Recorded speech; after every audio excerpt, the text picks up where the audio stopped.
우리가 믿는 예수 그리스도는 임마누엘 하신 주님이십니다. 마태복음 1장 23절의 말씀 보면 성경은 이렇게 가르쳐주고 있어요. 보라, 처녀가 아들을 낳으리니 그 이름을 예수라 하라. 이는 바로 임마누엘이라고 하는 이름을 말씀했던 그 내용을 이루리 하려 하십니다. 이사야 선지자가 그랬거든요. 보라, 처녀가 아들을 낳으면 그 이름을 임마누엘 하리라. 근데 그 앞에 21절에서는 지금 천사가 요셉에게 보라, 처녀가 아들을 낳으니 그 이름을 예수라 하라 이렇게 말했죠. 예수라 하라. 아니, 내가 가까이 하지 않는데 어떻게 자기하고 결혼할 사람이 임신이 되느냐 이거죠. 그래서 세상 말로 말하면 완전히 뚜껑 열린 거죠.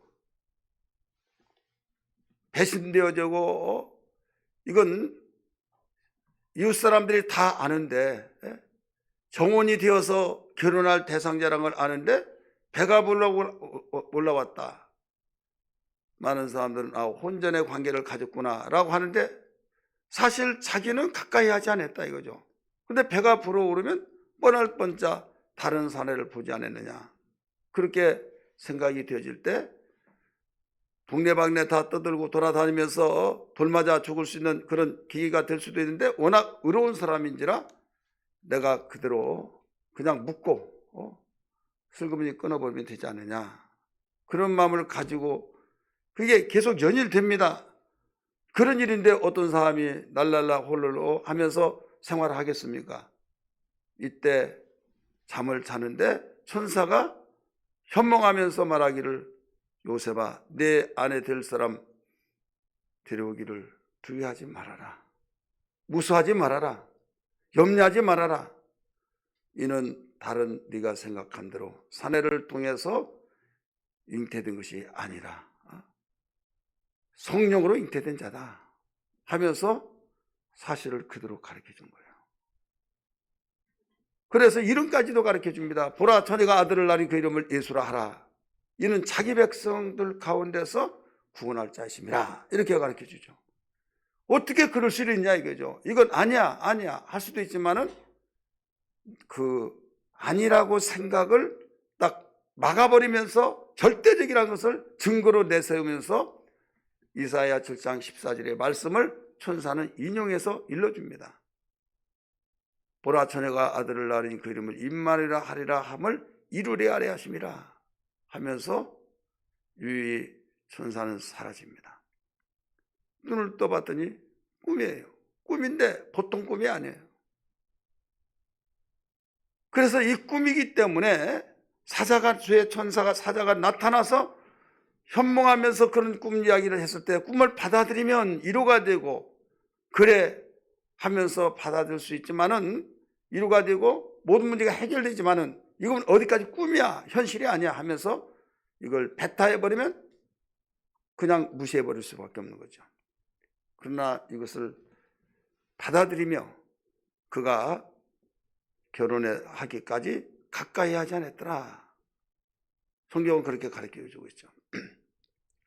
오늘 여기서 우리에게 일러주신 것은 뭐냐면 예수님은 임마누엘로 이 세상에 오셨다. 임마누엘 하기 위해서, 우리와 함께 하기 위해서 오셨다, 이런 말씀이에요.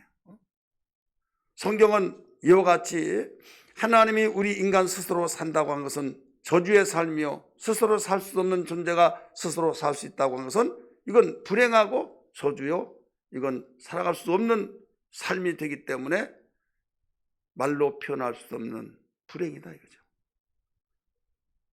불행 뒤에는 또 영원히 돌이킬 수 없는 그 저주가 또 따라오고, 이 땅에서도 죽었어도 하나님이 만드실 때는 그 위에 그렇게 하기 위해서 만든 것이 아니다 이거죠.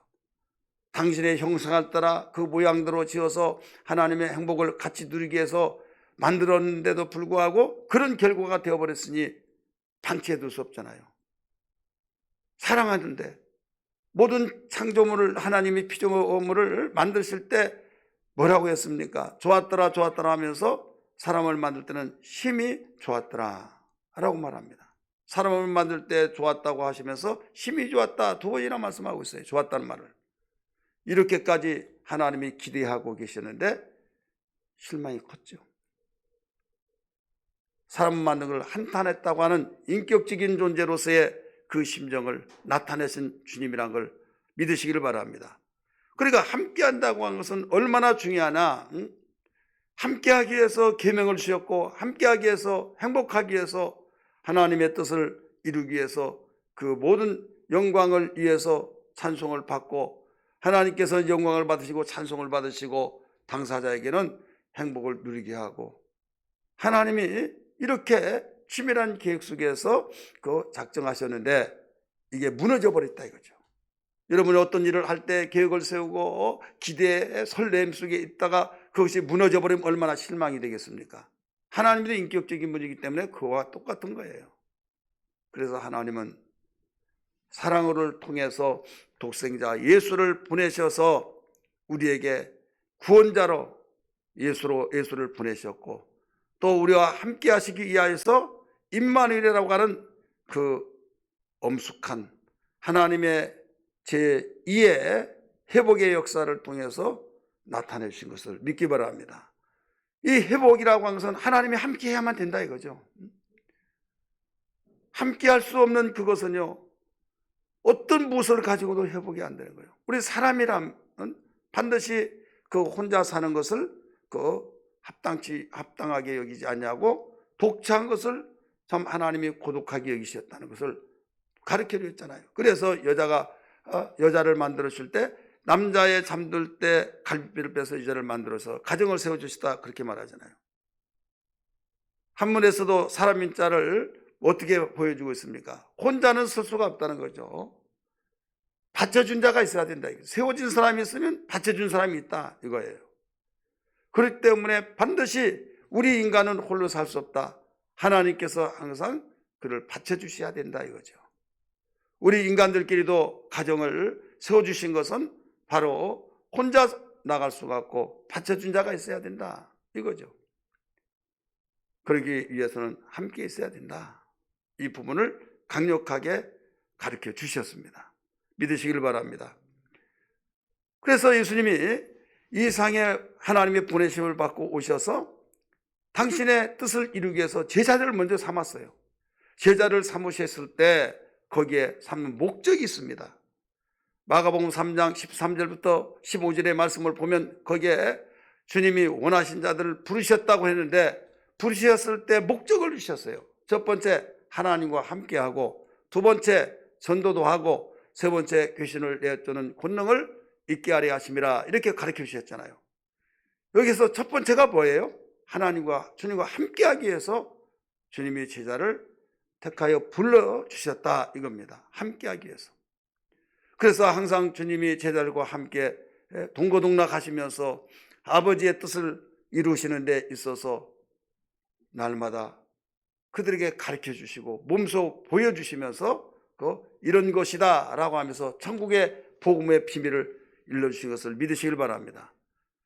그래서 어디로 가든지 주님이 항상 제자들과 함께 하셨던 것은 뭐냐면 함께 해야만 당신의 모든 뜻들을 그들에게 전수하고 아버지의 뜻에 따라서 죽고 부활해서 아버지가 승천할 때 제자들만 남는데 할 일이 뭐냐? 우왕좌왕할 수 있잖아요. 그래서 지상명령을 내리잖아요. 내가 분부한 모든 걸 가르쳐 지키게 하라 하시면서 그렇게 하시면서 하늘로 올라가시고 난 뒤에 그 올라가시면서 볼지다 내가 너희와 항상 함께 있을지어다. 언제까지? 세상 끝날까지. 하늘로 가시면 주님과 영원히 함께 하시기 때문에 세상이 끝날 동안에 바로 너희들은 아무리 뚫뚫 뭉친다 할지라도 너희들끼리는 함께 하지만은 나와 함께 하자면 무너진다 이거죠. 그렇기 때문에 내가 너희와 항상 함께 있을 것이다 말씀하신 것을 믿으시길 바랍니다. 그래서 마가복음 16장 20절의 말씀 보면 예수님의 그 지상 명령을 감당하기 위해서 나가 두루 전팔세 복음을 전팔세 주께서 함께 역사하사 이렇게 나오잖아요. 따라서 함께 역사하사. 예수님은 자기가 보시고 생활했던 예수님 눈에 보이지 않습니다. 그런데 예수님이 계셔서 사역하신 사역의 증거들은 나타나기 시작합니다. 전국복음을 전파했죠. 전국복음을 가르치셨죠. 병든 자를 고치시고 귀신을 내쫓았죠. 예수님이 이 상에 계셔서 사역하신 그 사역이 주님이 함께할 때 그대로 동일하게 나타나더라 이거죠. 얼굴은 볼 수 없지만은 왜 얼굴을 볼 수 없습니까? 죽어서 부활하셔서 40일 동안 계시다가 하늘로 승천하셔서 보좌 우편에 계시고 다시 오시리라고 하셔서 다시 오시면 볼 수 있지만은 이제는 하늘로 승천하셔서 보좌 우편에 계신 그 때이기 때문에 볼 수가 없잖아요. 그런데 문제는 함께 하겠다고 하셨으면, 계시겠다고 하셨으면 올라갈 걸 취소하고 계셔야 되는데 올라가시면서 말씀하셨으니 이게 무슨 말이야? 함께 계신다고 해놓고 왜 올라가셔? 생각을 할 수도 있겠지만은 나중에 주님의 지상 명령을 감당하면서 순종하면서 나가서 두루 복음을 전하는데 주님이 함께 역사했다, 그러면서 따르는 표징이 나타났다고 하신 말씀을 믿으시길 바랍니다. 그렇기 때문에 여기서 함께 한다고 하는 것이 무슨 뜻이냐? 여러분, 함께라고 하는 의미는 두 가지가 있어요. 함께 한다. 하나는 그 본질적인 하나, 함께 한다고 하는 구성원에 대해서 말하고 있는 거예요. 구성원. 한번 따라합시다. 구성원. 여러분, 가정에 몇 식구입니까? 구성원이 몇 명입니까? 할 때 5명입니다. 3명입니다. 뭐 이렇게 말해요, 안 해요? 하죠. 그런데 그 사역의 구성원이 있어요. 사역의 구성원. 그럼 몇 명이 수입원이 되냐 이거죠. 1명입니다. 그러면 4명이 5명이라면 4명은 거기에서 그 수입원이 될 수, 오히려 그들은 다 수입을 소비시키는 구성원이에요. 그러니까 사역적인 구성원은 수입원을 벌어들일 수 있는 그 사람이 몇 명이냐 이거예요. 요한복음에서도 가르쳐 주셨어요. 나는 포도나무에 너희는 가지니, 이것은 본질적인 하나가 되어지는, 가지나무와 가지가 붙어 있어서 하나가 되는 것을 함께하고 있다 이거죠. 그러나 여기서 사역적인 그 함께라고 하는 것은 뭐냐면 일을 했을 때 수입이 들어오듯이 포도나무 가지와 나무가 하나가 되어졌을 때 열매가 맺혀지는, 8절에서는 열매를 많이 맺는 자는 아버지께 영광을 돌릴 것이요 너희는 내 제자가 되리라, 이렇게 말씀하셨죠. 그래서 8절의 말씀은 사역적인 함께를 가리키고 있고 5절의 말씀은 본질적인 그 하나를 가리키고 있어요.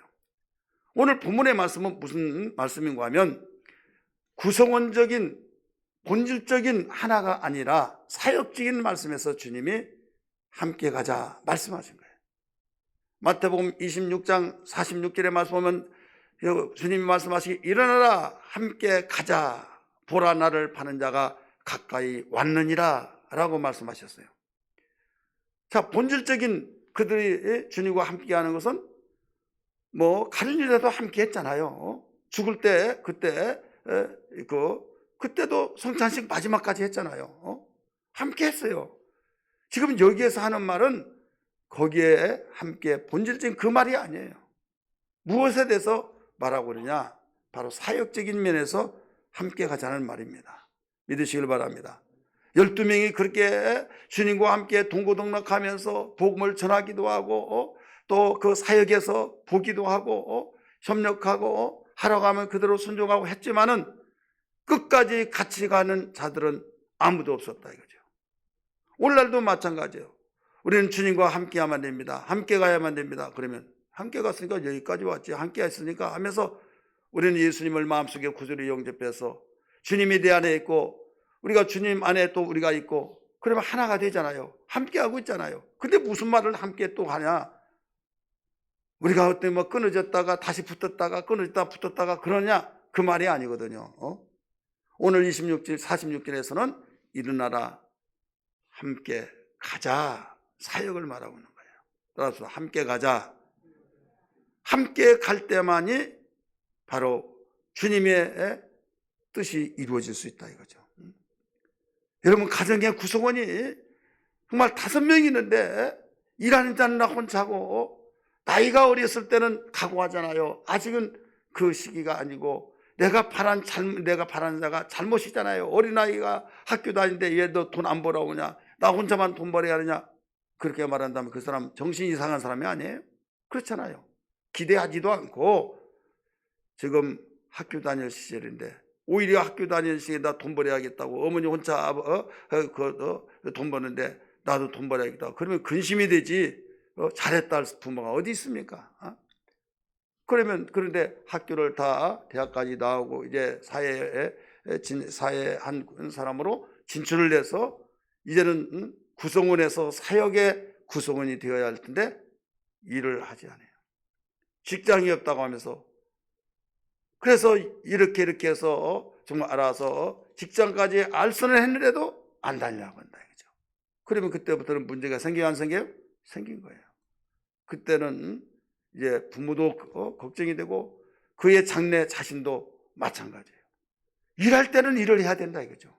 일할 때 일하지 못하면 일을 하지 않는다고 한다면 이제는 짐이 되는 겁니다. 따라서 일단 짐이 된다. 틀린 말이에요? 맞는 말이에요? 맞는 말이잖아요. 주님이 3년 동안 열심히 가르치고 또 사역을 시키면서 훈련을 시키시고 그러면서 일어나라 함께 가자 한 것은 끝까지 이제는 너 같이 가야 된다 이거죠. 오늘 많은 사람들이 나는 하나님의 자녀다. 나는 하나님의 자녀에서 주님이 나와 함께 계시고 그런데 함께 계신데 함께 가자고 했을 때는 가는 사람이 얼마나 있느냐 한번 우리는 자신들을 점검하고 교회마다 모두 이 일을 점검하면서 일어나라 함께 가자고 하는 사역적인 면에서 함께 가자고 하는 것이 우리에게 두드러지게 그 부흥의 역사가 일어나야 될 줄 믿습니다. 사랑하는 성도들이여, 온라인에서 예배드리는 모든 성도들이여, 우리는 2021년도에 주제가 뭡니까? 일어나라 함께 가자. 주님과 함께 살아가는 귀한 한 해가 되어야 될 줄 믿습니다. 주님께서 말씀하시기를 함께 가자고 했으니 함께 가는 이 일만이 우리에게 행복이요 정말 어려운 역경 속에서도 전능자이신 천지를 창조하신 주님이 함께 가자고 한 그 속에는 모든 삶 속에서 불행이 행복으로 바뀌어지고 슬픔이 바로 위로와 기쁨으로 바뀌어지며 절망이 소망으로 바뀌어지며 내가 할 수 없는 것을 우리 주님이 하시는구나 이런 역력하게 삶의 현장 속에서 보면서 우리는 새롭게 눈이 열려질 줄 믿습니다. 할렐루야. 성경은 어떤 일에 대해서 가르쳐주고 있느냐? 성경은 모두 내 눈에서는 안 되고 내 판단에서는 안 되지만은 주님은 아신다. 이걸 우리에게 보여주고 있잖아요. 그래서 성경을 보지 않으면 성경을 알지 못하면 모두 내 입장에서 내 눈높이에서만 보다가 보니까 우리의 현실에 대해서 거기에서만 직시하고 대책이 없는 거예요. 대책이 되지 않지만은 주님과 함께하는 삶을 살면 거기에 대책이 나온다 이거죠. 믿으시면 아멘 하시길 바랍니다. 그래서 옛날부터 우리 조상들이 하는 말이 말을 낳으면 제주도로 보내고 사람 낳으면 서울로 보내라 그런 말이 있잖아요. 사람은 왜 서울로 보내란 말을 합니까? 촌에서 살다가 보면은 농경사에서 농사짓는 그것 외에는 볼 수가 없잖아요. 농사짓는 일 외에는 볼 수 없는 거예요. 우리 여가가 지금 익산이 됐지만 옛날에 이리였어요. 그 이리에 사는데 1년에 한두 번씩 가면요. 농경사에서 도시문화 보니까 완전히 달라졌어요. 그 전화가 왔는데 유선 전화잖아요. 내 또래 되는 어렸을 때인데 명수야 전화 받으라. 예 알았어요 하면서 여보세요 하고 막 늠름을 받아요. 받는데 어른들이 같이 가는데 전화 좀 받으라 하면 나 못 받아 막 하면서 서로 안 받으려고 한 거예요. 왜? 한 번도 받아보지도 않고 보지도 못했고 근데 그 집 식구 꼬마 녀석은 여보세요 하고 늠름을 받는다 이거죠. 싱통방통하기도 하고 아주 대단하다도 하고 그 얘기 물어보세요. 대단해요? 그냥 생활이 그러니까 그러는 거예요. 우리는 그런 어떤 환경을 접하지 않다가 보니까 전화만 받더라도 막 늠름하고 막 굉장히 대견스럽고 그렇지 않습니까? 마찬가지예요. 우리는 세상이랑 공동체 속에서 아무리 차이가 나더라도 거기가 거기다 이거죠. 거기가 거기 그 눈높이에서 보다 보니까 거기에 범주를 벗어나지를 못한 거예요. 안 되면 안 되는 거예요. 안 되면 안 되고 되면 되는 거고 모든 판단이 딱 세워집니다. 그래서 안 된다는 것을 된다고 하면 그 미쳤다 와 하면 병신되는 거예요. 또 된다고 하면 야, 저 사람 좀 이렇게 된 거 아니야? 말하고.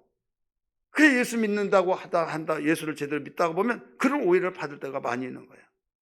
우리 예수 믿는 사람이 안 된다고 판단되고 힘들고 이건 절대 할 수가 없어 라고 판단이 딱 결론이 나져버리면 우리는 아 그렇구나 이런 사람이 있고 어떤 사람은 하나님은 하신다. 우리는 못하지만 하나님 하신다. 우리 기도합시다. 그러면 그때부터 영의 사람이 아닌 육의 사람은 똑같이 교회를 다니더라도 정신 차리라고 이미 결론이 났는데 무슨 기도냐고. 이런 사람이 있을까요 없을까요? 있다 이거죠. 이런 사람이 있습니다. 왜 그렇습니까? 교회를 같이 다니더라도 주님과 함께 가지 않기 때문에 구성원은 됐는데 아버지의 영향을 받지 않냐고 어머니의 영향을 받지 않냐고 아버지가 어머니가 정말로 재능이 있어 뭐 하는 것을 나는 못해 나는 못한다고 하면서 아버지 어머니의 영향을 받지 않다가 보니까 자기는 못한다고 딱 문을 닫아버린 거예요. 여러분 우리는 주님과 함께 하시는데 함께하는 삶을 살아야 하는데 주님이 어떤 분입니까? 요한복음 1장의 말씀 보니까 태초의 말씀이 계시라 이 말씀이 하나님과 함께 계셨으니 이 말씀은 곧 하나님이시라. 3절에 뭐라고 나왔습니까? 그가 만물을 지으셨다고 그랬어요. 그로 말미암아 모든 만물이 세상이 지어지는데 그가 없이는 하나도 그냥 된 것이 없다 말씀하셨어요. 믿으시길 바랍니다. 그분을 우리의 주로 삼았어요. 그분을 나의 구세주로 모셨다 이거예요. 주는 그리스도시요 살아계신 하나님의 아들이시니라. 그래서 그분은 하늘에서 오셨고 하나님의 아들이요 세상을 지으셨고 전능자고 능하지 못한 일이 없는 그분을 내가 주인으로 왕으로 모셨으니 나는 못하지만은 왕은 하신다. 할렐루야. 이게 신앙의 기초가 되어야 해요. 이게 신앙의 기초이기 때문에 우리에게 절망과 좌절과 정말 여러 가지 시리에 빠진다 할지라도 주님 그렇습니다. 현 상황을 아시지 않습니까? 절망습니다. 주님 어찌할 수가 없습니다. 그러나 내가 믿는 주님은 하실 수 있습니다 하면서 주님께 소망을 두고 의지하고 바라보면서 주님과의 함께하는 그 삶을 움직여 나갈 때 막힌 것이 뚫려지고 맨 것이 풀려지고 닫힌 것이 열려진 것을 믿으시길 바랍니다. 할렐루야. 주님이 이 세상에 오셔서 그 모습을 보여주셨잖아요. 그것이 뭡니까? 이적과 기사와 피어진 것들이잖아요. 난성 과부의 이 아들이 죽었을 때 절망과 좌절 속에서 슬픔을 그물고도 해결해 줄 수가 없었어요. 아이를 낳고 남편은 이미 죽었는데 아이를 얻었는데 그 아이를 통해서 남편같이 아들까지 의지하고 살았던 그 난성 과부의 심정 한번 생각해 보세요. 아이가 없으면 살아갈 수 없는데 아이의 씨가 있기 때문에 분명히 아들이지만은 남편같이 자녀같이 자녀니까 자녀죠. 그러면서 의지하고 살고 있는데 아들만 일찍 죽어버렸다 이거죠. 얼마나 슬프겠습니까? 태성통곡하는데 아이 한번 죽었는데 어쩌자고 저렇게 운대 하지 않고 오히려 동네 사람들이 그 모습을 보고 같이 우는 거예요. 같이 울음바다가 터뜨려진 거예요. 예수님이 지나가시다가 어떻습니까? 그 우는 것을 보시고 예수님도 통분히 얘기했다고 그랬어요. 예수님도 슬퍼했다고 그랬어요. 상의를 메고 갈 때 여봐라 상의를 내려놔라. 어떤 미친 녀석이 그러나 하지만 워낙 강력하게 말하니까 내려놨습니다. 요사이 말하면 꽃가마가 있다고 하는 그걸 벗겨라 해놓고 뭐라고 하겠습니까? 정년아 일어나라 했을 때 관뚜껑이 막 솟아오르면서 여기서 벌떡 일어났다 이거죠. 자, 세상에 그럴 수 있습니까? 이거 우화가 아니에요. 실제예요. 역사적이에요. 어찌하여 사람들이 예수를 믿으면서도 전능하신 주님의 사건을 무시하고 그냥 하나의 스토리로서 이야기로서 끝나버리냐 이거죠. 그분은 생명이시기 때문에 그분만이 알 수 있는 사실을 믿으시길 바랍니다. 그렇다면 오늘 우리가 절망과 좌절 속에 있는 것들이 얼마나 많습니까? 시리에 빠진 일들이 얼마나 많습니까? 주님이 함께 하시면 정말로 모든 것이 하나님이 기뻐하시고 하나님의 뜻이라면 나는 알 수 없지만 주님은 하실 수 있습니다. 모든 결과는 주님께 맡기고 우리는 주님 도와주시옵소서 의지합니다. 주님이라 주옵소서 그 기도를 할 수 있지 않느냐 이거예요. 믿으시기를 바랍니다. 할렐루야. 기도하는 것은 우리가 하지만은 일하신 분은 역사하신 것은 주님이 하신 걸 믿기 바랍니다. 기도도 하지 않고 믿지도 않고 이건 불신자와 똑같이 어떻게 믿는 자라고 말할 수 있겠습니까? 세상의 사람은 이걸 도저히 용납할 수 없기 때문에 그저 끝났다 모든 끝내버리고 어떤 다른 단서를 붙이지 않습니다. 그러나 우리는 너무 아쉽지 않습니까? 억울하기도 하지 않습니까? 안 된다고 포기하자니 여러분, 그렇다면 내가 그동안 믿는 건 뭐 때문에 예수를 믿느냐 이거죠. 영원한 천국 가는 건 물론이거니와 이 세상에 살면서도 절망을 소망으로 바뀌어지고 불행을 행복으로 바뀌어지고 근심을 바로 우리에게 평안으로 바뀌어지고 슬픔을 이루로 바뀌어지시는 주님이시란 걸 믿으시면 아멘 하시길 바랍니다. 이 시간 이 말씀을 듣는 온라인에서도 우리 함께 듣는 모든 성도들, 우리가 믿는 예수 그리스도는 바로 구주가 되신다고 고백하고 그분을 마음속에 영접했잖아요. 구주. 세상을 바로 구원하신 주님을 나의 주인으로 모셨고 나의 왕으로 모셨고 나의 선지자로 나의 제사장으로 곧 그리스도로 모셔서 우리는 실제적인 삶을 살고 있는 것이지 어떤 추상적으로 우리가 예수를 믿는 것이 아니라는 사실을 믿기 바랍니다.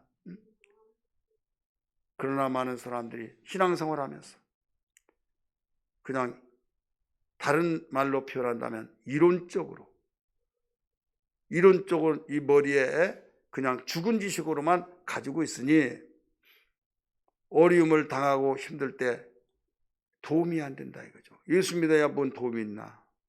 그러니까 교회 오면 신앙을 가졌다 오는데 하나님 볼 때는 종교인이에요. 종교인. 밖에 나가면 야 예배 끝났다. 이제 내 세상 자유다. 그러니까 옛날 예수님 당시에 서기관들, 바리새인들, 율법사들 똑같은 거예요. 교회에 와서는 우렁차게 정말 여러 가지 연습도 하고 종교 행사를 하면서 정말 누가 보더라도 손색이 없을 정도로 참 깔끔하면서 지식이 있으니까 그 수준 높은 모든 것을 우리 함께 하자 해서 했을 때는 참 대단한 작품이 나온다 이거죠. 그러나 속은 텅텅 빈 강정처럼 하나님이 원하신 건 여러분 중심 속에서 생명력이란 걸 믿기 바랍니다. 이 생명은 어디에서 나오냐? 여러분 예수가 우리의 생명이신 걸 믿으시면 아멘 하십시다. 예수 생명이 있어야 된다 이거죠. 생명력이라는 것은 단단하게 사람들이 밟아갔던 그 이 땅도요 그걸 뚫고 올라온 것이 생명력이에요. 생명을 얻었고 생명을 더 풍성케 하기 위해서 오셨다고 한 것처럼 우리의 어려운 사망과 같은 정말 여러 가지 억압과 모든 것이 나를 짓눌러서 어떤 무엇을 해결할 수 없는 것을 생명의 능력으로 모든 것이 회복되어진 걸 믿기 바랍니다. 그래서 예수를 믿으려면 제대로 믿어야 된다 이거죠. 종교인 되지 말고 예수님이 나와 함께 계신다고 하는 이론적인 것과 같은 그냥 암송해서 우리 말만 하지 말고 예수님이 나와 함께 계시다고 하는 그 구성원이 가족 구성원 같은 것이 아니라 사역적인 구성원이 되어야 될 줄 믿으시길 바랍니다. 할렐루야. 성경은 주님이 직접적으로 포도나무 비를 통해서 가르쳐 주셨잖아요. 나는 포도나무에 너는 가지니 가지는 나무와 하나가 되어서 바로 구성원이에요. 구성. 함께 했으니까 함께 붙어 있잖아요. 붙어 있으니까 함께 한 거잖아요. 그래 열매를 맺지 못하면 이건 사역적인 면에서는 아니다 이거죠. 열매를 맺지 않는 나무는 누가복음 말씀하니까 내가 이걸 뽑아버리겠다, 캐내겠다. 주인이여 그리하지 마소서 3년만 기다려달라고. 열매를 맺지 않은 나무는 있을 이유가 없다. 땅만 버린다. 그럴 때 애원하면서 내가 거기에 땅을 파서 돌멩이 걷어내고 거기에 토비를 많이 넣고 내가 있는 힘을 다해서 내가 해볼 테니까 3년만 기다려서 만약에 그렇게 3년 동안 했음에도 불구하고 열매를 맺지 못하면 주인의 처분대로 하소서. 기억나시면 아멘 하시기 바랍니다. 그러면 거기에서 농부 되신 하나님이 원하신 것이 뭐예요? 열매잖아요.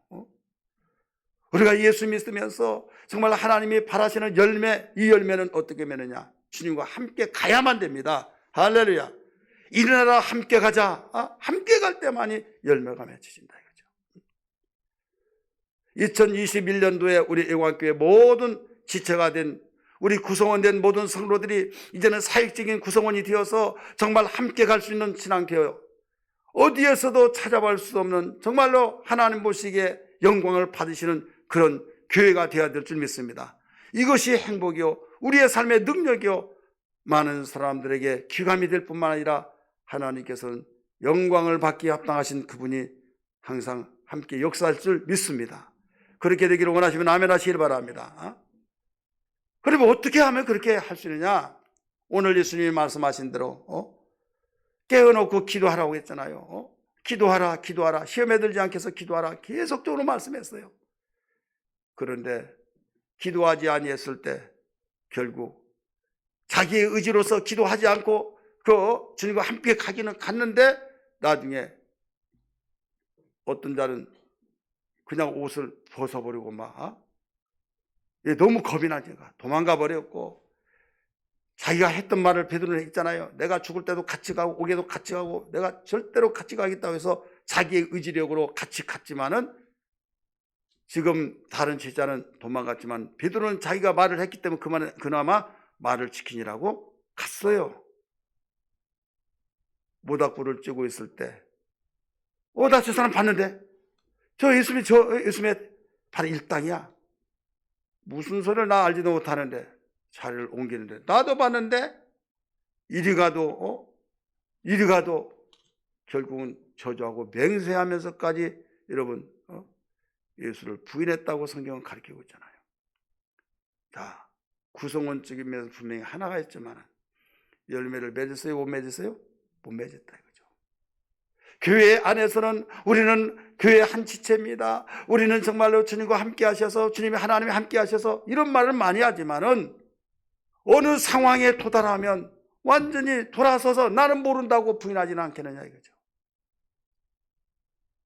어려운 상황에 닥쳐올 때 그가 정말로 우리에게 신앙을 검증해 볼 수 있는 계기라는 사실을 보여주고 있지 않습니까?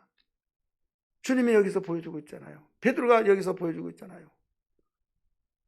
일어나라 함께 가자고 한 것은 좋은 일에 여기서 가져가는 의미는 아니잖아요. 함께 죽으러 가자는 거죠. 영광으로 가는 길을 네가 이 길이 초월할 수 없는 고난을 받고 네가 정말 죽음이 온다 할지라도 나와 함께 가자 이거예요. 할렐루야. 이 맥락이 그렇습니다. 귀가 딱지 앉을 정도로 강조하고 들어서 아신 유대인들 세계 모든 지구촌에는 하루의 개념을 하나님의 백성들만은 하루의 개념을 어떻게 시작한다고 그랬어요? 저녁이 되고 아침이 되니 이는 첫째 날이라. 히브리 개념 속에서 하루를 그렇게 보고 있어요.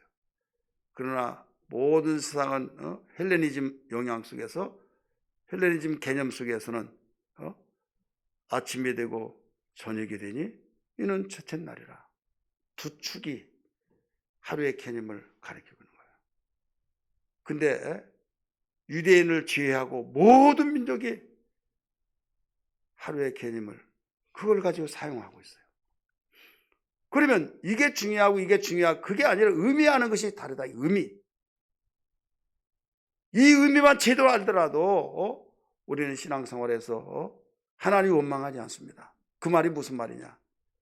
예수를 열심히 믿고 열심히 믿는데 왜 안 되냐? 왜 이러냐 저러냐 하면서 예수 열심히 믿고 하나님 자성이야 복을 받습니다. 그러면 아멘 아멘 해서 복 받으려고 열심히 믿는데 얼음이 오고 또 미쳤느니 또 빠졌느니 가장 먼저 누가 그렇습니까?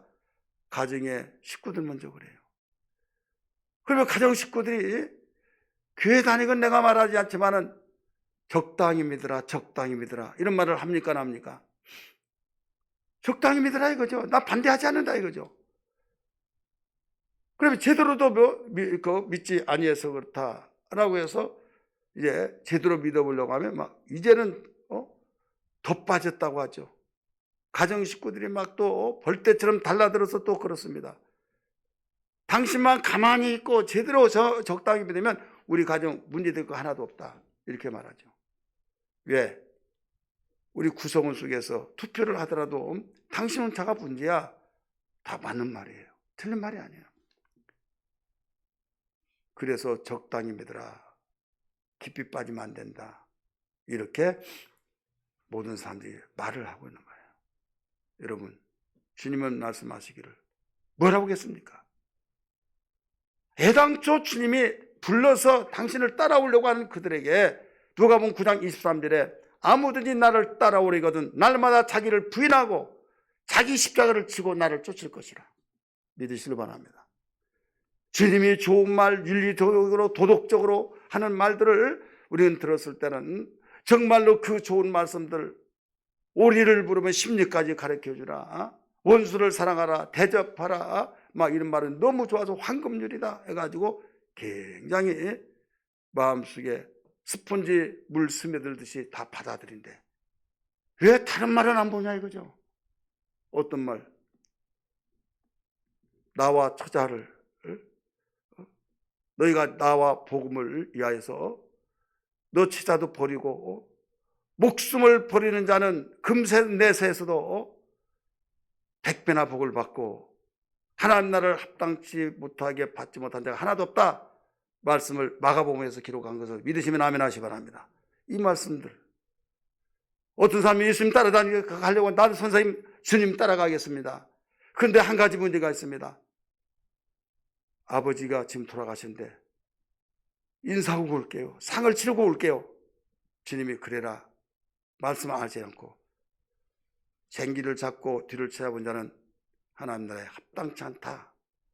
얼마나 여러분 내참니까? 얼마나 이거 용납할 수 없는 말이잖아요. 안 따라한 걸 따르겠다고 하면서 아버지가 돌아가셔서 장사 지내고 오겠다는 거예요. 장사 지내고 오겠다고 하는데 거기에서 주님이 생기를 찾고 뒤를 찾아본 자는 합당하지 않다. 자, 매섭습니까? 안 매섭습니까? 주석학자가 말한 것이 아니라 주님이 직접 말씀하셨어요. 주님은 그러면 감정도 없고 윤리도 없고 그러신 분입니까? 아니잖아요.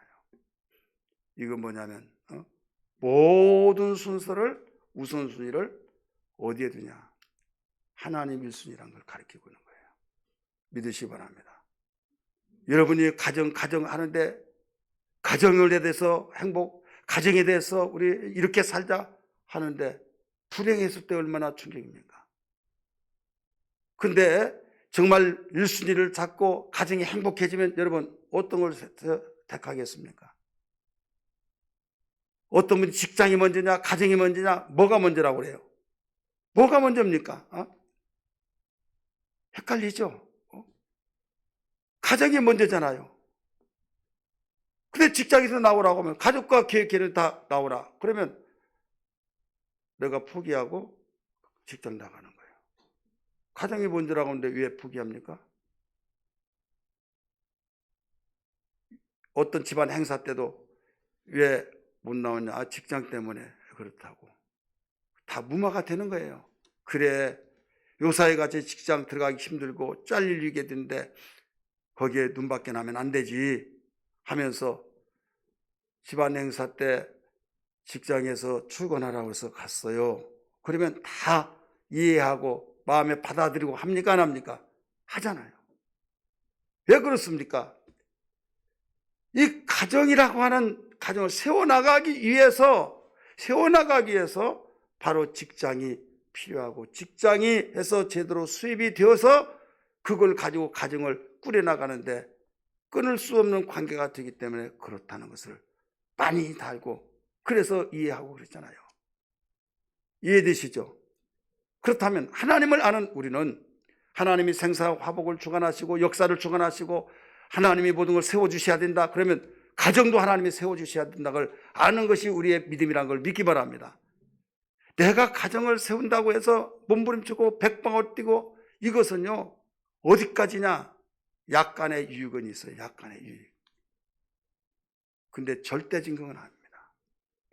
하나님이 가정을 세워주셨고 하나님이 가정의 행복을 위해서 어떤 누구보다도 가장 귀하게 여기셔서 혼자 독차하는 것을 원찬해서 가정을 세워주시고 주례까지 하나님이 해주신 분인데 가정을 무너뜨리고 파괴시키려는 분이 아니다 이거예요. 그럼에도 불구하고 나와 복음을 위해서 먼저 너희가 버릴 것은 다 버려야 된다. 부모 처자도 다 필요 없다 버려버린 그런 말이 아니라 우선순위를 가지고 네가 가정을 귀하게 여긴 것처럼 나는 그보다 더 귀하게 여긴다. 그런데 네가 귀하게 여기서 내가 세워줘야 하는데 내가 세워주기 위해서는 네가 내 마음에 감동되진지를 해야 된다 이거죠. 그게 뭐냐면 어떤 누가 자기 가정을 세우고 귀하게 여기지 않은 사람 어디 있습니까? 그런데 정말로 주님을 위해서 복음을 위해서 내가 1순위를 정하고 가정의 1순위를 차선위로 우선순위를 바꿔놨을 때 주님이 인격적인 분이기 때문에 가슴이 바로 짠하면서 고개 찡하면서 감동이 되겠어요 안 되겠어요? 되잖아요. 그럴 때 하나님이 밀어주신다 이거죠. 책임져 주신다 이거죠. 그럴 때 하나님께서 일을 하신다 이거죠. 여러분 이 원리, 이 비결 이걸 깡그리 무시해버리고 내가 세운다고? 하나님이 그래 네가 한번 마음껏 세워봐라. 하나님은 팔짱을 끼고 관망하신다는 사실을 여러분 한번 환상을 그려보세요. 그렇기 때문에 내가 모든 사람들을 볼 때에 내가 열심히 내가 열심히 이렇게 할 때 자녀가 잘 돼요. 그런데 하나님을 먼저 섬긴다고 하면서 자녀를 뒤로 놓고 그냥 그들이 말하는 것처럼 팽개치고 교회에 미치듯이 산 사람은 자녀들이 곁길로 가요. 그럴 때 봐라 예수를 이렇게 믿을 때 이렇더라 나오니까 기탄이 되는 거예요. 가정을 돌보지 말라고 하는 것이 아니에요. 가정을 돌보되 우리는 정말로 차순위, 최순위 이것만 바꾸라는 거예요. 그냥 하나님 일한답시고 그저 가정을 팽개치고 나 필요 없어 하나님이 먼저야. 하나님 중심을 모시기 때문에 그거 원치 않아요. 성경이 그렇게 나오잖아요. 부모에 대해 공경하라. 그러니까 너희들은 고르반 하나님께 먼저 드렸다. 그러니까 부모를 팽개치고 하나님께 드렸다고 했으니까 너희들 잘한 줄 아느냐. 이건 이용한다는 거예요. 이용하지 말고 정말 하나님 사랑하고 하나님이 세워준 가정을 하나님이 선물을 주신 자녀를 돌보는데 순서만 바뀌어진다니까요. 그걸 하나님이 원하신 것이다 이거예요.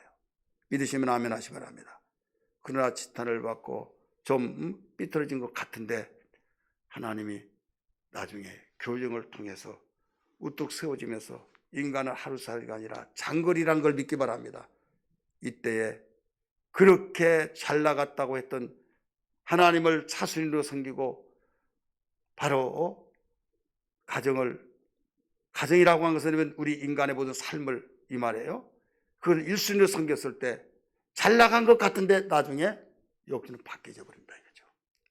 이것이 저녁이 되고 아침이 되니 아침이 되고 저녁이 되니 차이점 여기에 나온 거예요.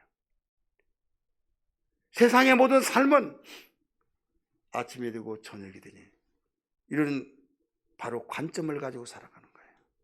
히브리 백성들만은 저녁이 되고 아침이 되니 이는 첫째 나라고는 이 관점을 가지고 살아가는 거예요. 히브리 개념, 헬라 개념. 그래서 주님이 바로 그렇게 말씀하신 거예요. 예수님 믿다가 보면요 얼마나 고난도 있고 핍박도 있고 박해 이런 거 따라오잖아요. 따라올 때 이상하게 여기지 말라 이거예요. 죄를 짓고 고난을 받으면 이것은 당연한 일이지만 주님을 위해서 고난을 받는 거 이것은 주님이 나를 인정하셨고 내 신앙을 검증하셨다. 그러면서 하나님이 나의 심판자가 되시고 하나님 나를 꿰뚫어 보셔서 주님의 위로가 되기를 주의 이름으로 축원합니다. 예수님이 세상에서 이 땅에 오셔서 첫 번째 공생의 첫 출발을 가르침으로 시작했잖아요. 40일 금식기도 하시고 산에 가셔서 입을 열어 가르쳐 가라사대 10년이 가난한 자는 복이 있나니 팔복을 말씀하시면서 8가지 복 가운데 첫 번째 복을 시작으로 해서 8가지 복에 나와 복음을 내서 핍박을 받는 자는 복이 있나니 하늘에서 상급이 큼이라. 이는 너의 앞에 갔던 선자들이 다 그와 같은 길을 겪었느니라. 여러분 복 중에 가르쳐 줬잖아요. 처음부터 제대로 틀을 잡고 기초를 세워서 나가야 된다는 거예요. 이 복이라고 하면서 세상 사람이 다 주관하고 바라고 있는 그런 복이 아니라 신령한 복, 누구도 흠모하지 않고 누구도 그런 복은 멀리 하고 나에게는 그것 떨어지지 않기 위해서 그런 마음을 가진 것을 주님은 영적인 복을 강조하면서 영적인 복은 뭐예요? 하나님의 복이에요. 신령한 복이에요. 이 복이 기초가 되어지고 이 복이 제대로 세워질 때 하나님이 가시적인 복, 세상 사람이 복이라고 한 이 복이 거기에 쌓아 올라갈 때 흔들림 없이 보존되고 여러분 누리게 되고 흘려보낸다는 걸 믿기 바랍니다. 그래서 반드시 제대로 예수 믿으면 뭐가 먼저 와요? 어둠이 먼저 와요. 하루의 개념이 어둠이 저녁이 되고 아침이 되니. 그래서 바울은 도마의 성도들에게 문명국가고 대제국 세계적인 도시에 사는 사람들에게 예수 그리스도의 복음을 제대로 가르쳐주기 위해서 도마서 8장 17절 18절에서 그걸 가르쳐준 거예요. 왜? 하나님 자성이 복 받는다, 이렇게 된다 할까봐 16절에서 자녀는 바로 하나님 성령의 자녀 하나님의 자녀인 것을 증거해 주신다. 도마서 8장 17절에 자녀면 상속자 곧 후산이 고난도 함께 받아야 할 것이니라. 우리 같이 한번 읽을까요? 시작. 자녀이면 또한 상속자 곧 하나님의 상속자요 그리스도와 함께 하는 상속자니 우리가 그와 함께 영광을 받기 위하여 고난도 함께 받아야 할 것이니라. 자, 고난이 먼저 나왔어요? 영광이 먼저 나왔어요? 고난이 먼저 나왔잖아요. 고난. 주님과 함께 가면요 고난이 먼저 와요. 내가 온 것은 아버지의 뜻을 이루기 위해서 왔다. 아버지의 뜻을 이루는데 하나님의 뜻을 이루는데 여러분 영광이 따라와야 하잖아요. 근데 뭐가 먼저 따라왔어요? 핍박과 조롱과 망땅 때 막 밀어버리고 막 예수는 이단이다, 이단 귀수다, 귀신이 들었다. 얼마나 여러분 괴롭힘을 당했습니까? 하나님의 아들이라고 해서 하나님을 망령되이 일컬었다. 그것도 모자라신 데는 강도는 놓아주고 예수는 십자가에 못 박히게 해달라고 막 전문가인 법관이 죽일 죄가 앞두고 빌라도에 3번이나 말했어요. 죽일 죄가. 그래도 십자가에 못 박인 것은 예수를 죽여야 된다고 강도를 놔주고. 왜 그런 줄 아십니까? 그들의 관점은 바로 옳다고 주장했습니다. 그래서 세수다 물 가져와라. 손을 씻으면 나는 분명히 깨끗하다. 빌라도 그렇죠. 아니면 아니다고 선포해야 하는데 그러면서 예수를 십자가에 못 박혀 죽여라 해서 죽였잖아요. 자, 그것도 다른 데 죽이자고 십자가에 못 박여 죽이란 거잖아요. 여러분 십자가에 죽는 것과 돌 맞아 죽는 것 다르잖아요. 유대인들에게는 돌 맞아 죽는 것이 가장 치욕적이지만은 그게 유대인의 전통 사형이에요.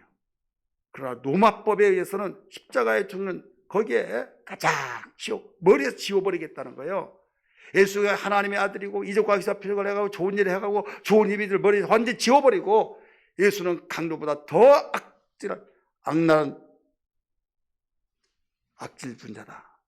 그걸 심어주기 위해서 3족, 친족과 이족과 처족이 완전히 영광스러운 관직에서는 다 끝나버리고 꿈에도 나타나면 완전히 악몽을 꿨다고는 그 십자가 당시에. 그래서 십자가에 못 박혀 죽이란 거예요. 괜히 십자가에 못 박혀 죽이라고 한 것이 아니에요. 그렇기 때문에 우리는 이런 과정을 알았을 때 주님이 우리에게 일러주기를 아무든지 나를 따라오려든 날마다 자기를 부인하고 날마다 제 십자가를 지고 나를 쫓을 것이라. 오늘날 기독교가 여러분 한창 가고 한창 가더라도 잘못 가고 있다는 것을 너무나도 모르고 있는 거예요. 기독교는요 세상에서 지금 말하는 세상에서 요구하는 그 내용을 가지고 외치는 것이 아니에요. 하나님의 소식, 하늘의 소식, 하나님이 원하신 그 소식을 전파해서 한 번도 들어보지 못했던 그 내용을 여러분 교회에서 전해줘야지 어디에서 전해주겠습니까? 믿으시면 아멘 하시길 바랍니다.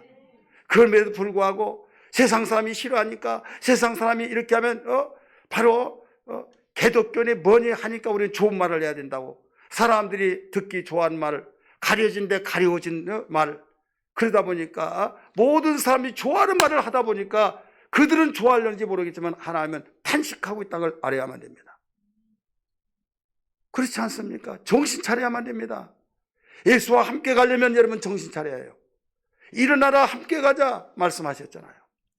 어디로 함께 가자는 거예요? 영광의 길로 가자. 그런데 영광으로 가는데 목적은 영광의 길인데 지금 죽는 과정이 있다. 거기에 같이 가자는 거예요. 우리는 쉽게 생각하고 암기하고 그러지만은 의미가 이런 차원이, 이 의미가 그 담겨 있는 내용이란 걸 믿기 바랍니다. 따라서 일어나라 함께 가자. 이게 바로 기독교의 생명력이에요. 저희 교회 성도들이, 그들은 또 여러분 우리와 같고 우리도 그와 같은 인간의 속성이 똑같은데 목숨이 2개 있고 1개 있고 그게 똑같은 하나밖에 없는 거예요. 그럼에도 불구하고 목을 내놓고 덜컹덜컹 내놓으면서 순교자들이 나오고 동굴 속에 들어가서 신앙 지키기 위해서 왜 그들이 원하는 대로 했다며요. 동굴 속에 들어갈 이유도 없어요. 가이사가 황제냐 예수가 황제냐? 가이사가 황제입니다. 그러면요 비판 안 받아요. 예수만이 황제입니다. 예수만이 그리스도 왕이십니다. 그 말 한마디 때문에 그들은 쫓겨다니고 목을 덜컹덜컹 내놓고 사자의 밥이 되고 결국은 동굴로 들어가면서 왜? 죽는 것이 두려워서 아니라 우리가 죽으면 복음을 누가 증거하냐? 그런 가운데서 우리가 최대한 피할 대로 피하자 하면서 신앙생활을 지속하고 여기까지 복음이 증거된 걸 믿기 바랍니다.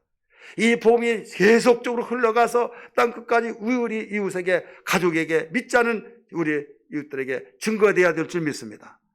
그러나 이걸 다 무시해버리고 세상은 바로 이걸 원해, 세상이 원하는 것이 뭔데 하다 보면 예수 믿지 마, 이걸 가장 원하는 거예요. 그렇다니까요. 하늘의 것 말하지 마, 땅의 것 말해. 땅의 것을 말해서 땅의 것을 함께 공유하자는 거죠. 여러분, 우리는 이 세상에서 살되 세상에서 영원히 사는 것이 아니라 세상은 하나님이 우리에게 맡겨준 일을, 사명을 감당하라고 보내주셨고 언젠가는 일 다 했으면 소환하여 오라 하듯이 하나님이 부르실 때 잘했다, 잘못했다 2가지가 나타난 걸 믿기 바랍니다. 잘했다고 하는 칭찬을 듣는 일은 어떤 일을 해야 했느냐? 하나님이 원하신 사명을 감당할 때 하나님께서 원하셨던 것을 이랬으므로 착하고 충성된 종아, 착하고 충성된 내 아들아, 내 딸아 하면서 여러분 우리를 축복하시고 이걸 가져라 하면서 영광의 면류관이 주어진다는 것을 믿으시길 바랍니다. 잠시 받는 고난으로 인하여서 여러분 정말 그걸 감당하지 못해서 영원한 영광을 포기해버린다면 여러분 기독교가 아니에요. 진정한 신앙이 아니에요. 주님이 저주의 십자가를 감당하는 것은 영원한 영광을, 아버지의 보좌 거기를 여러분 바라보시면서 우리에게 모든 걸 보여주신 것을 믿으시길 바랍니다. 저는 통분히 여길 때가 너무 있어요. 왜? 기독교 이게 아닌데.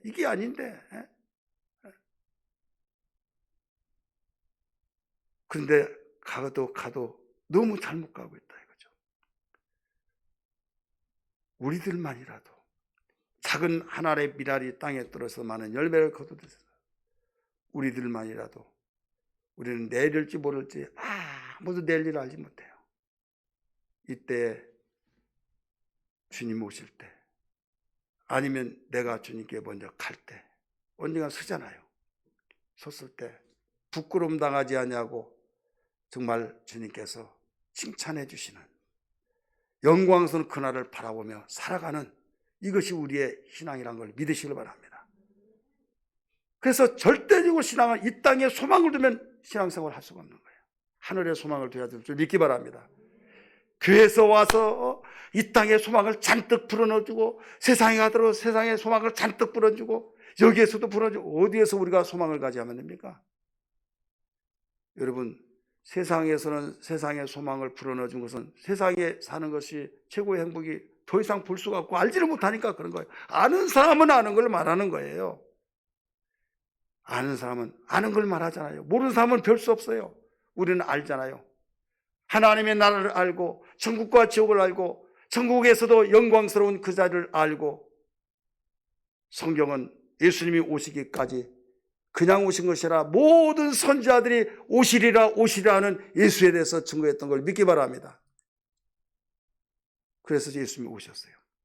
예수님이 이 세상에 오셔서 인자가 고난을 받고 인자가 죽으리라 사흘 만에 살아나리라 그 예언을 했을 때 주님이 예언한 다 이루어졌어요. 이루어지고 이제 하늘 올라가실 때 천사를 통해서 주님이 말씀하시기를 어찌하여 하늘을 찾아보느냐, 너희 본 그대로 그가 다시 오시리라 하는, 요한계시록에 속히 내가 가리라 하는 오시라고 하는 재림의 신앙, 이 한 가지가 남았다는 것을 믿으시길 바랍니다. 예수 그리스도 오실 재림의 신앙, 그래서 재림에 대한 것이 완전히 망각이 되어버린다고 한다면 여러분 신앙은 다 무너집니다. 사람이 그런 게 있잖아요. 내가 바라고는 그 기대가 없고 소망이 없다고 한다면 고인물이 되어서 썩어버린 거예요. 그러나 우리가 흐르고 흐른 물은 아무리 흘러가더라도 살아있기 때문에, 물이 살아있기 때문에 생물이 거기에 사는 것처럼, 우리가 하늘의 소망을 가지고 살아갈 때 우리가 좋은 일만 이 세상에 있는 거 아니잖아요. 마귀가 있는 한 아무리 행복하더라도, 아무리 부귀의 영화를 누린다 할지라도 그 속에 공허가 있고, 내가 정말 뭐 때문에 사는가 회심도 있고, 다른 사람은 부러워서 너무 좋겠다 부럽다 한다 할지라도 당사자들은 속으로 예 감사합니다 하면서도 당신 나를 내 인생을 살아봤어 하면서 어느 날 부럽다고 했던 사람이 대서특필되어서 목숨을 끊었다는 일들이 여기저기서 터져나오는 거지. 의아심을 가지고 왜 그랬을까? 분명한 것은 얼마나 괴로웠으면 죽었을까? 이건 맞는데 이해가 되지 못한다고 말하죠. 이건 무엇을 반증하고 있느냐? 세상은 먹을 거, 입을 거, 누릴 거, 쓸 거, 부와 영화, 권력을 아무리 누린다 할지라도 만족이 없다는 것을 반증해주고 있다는 것을 믿으시기 바랍니다. 믿습니까? 믿으시면 아멘 하시길 바랍니다.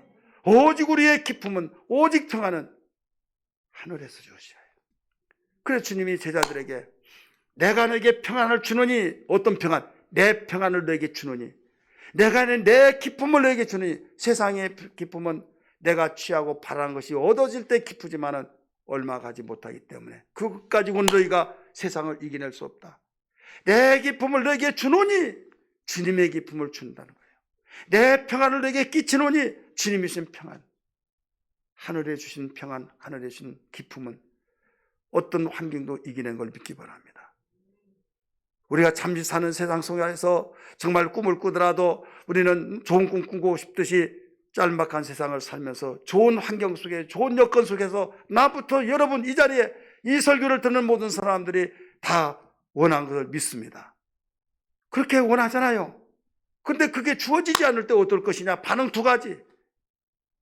하나는 슈 하면서 주님의 기쁨으로 그것을 바로 체인지해서 주님의 위로를 가지고 위로를 받으면서 그걸 돌파하고 뚫어가는 겁니다. 풀어갑니다. 열어갑니다. 이겨냅니다.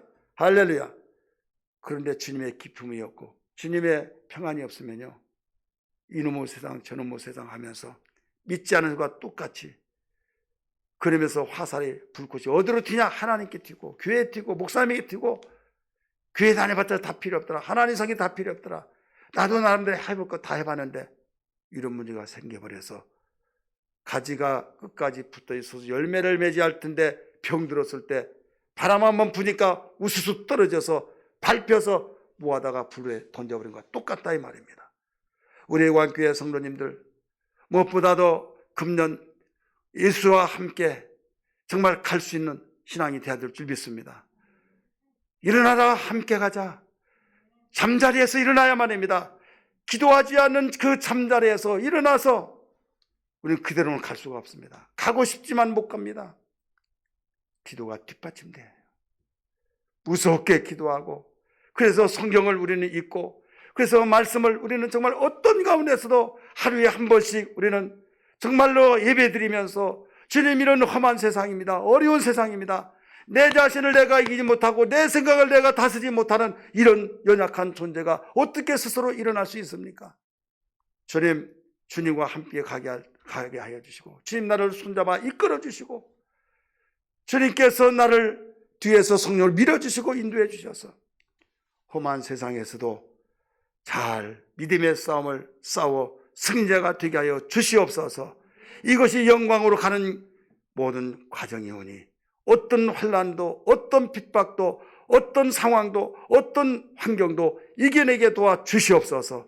승리는 오직 우리에게 있는 걸 믿습니다. 주님과 함께하기 때문에 우리에게 있는 걸 믿사오니 2021년에도 절망과 좌절 속에서도 소망을 가지고 나갈 수 있는 신앙 되게 해달라고 간절히 기도하며 사모하는 신앙 되기를 주의 이름으로 축원합니다.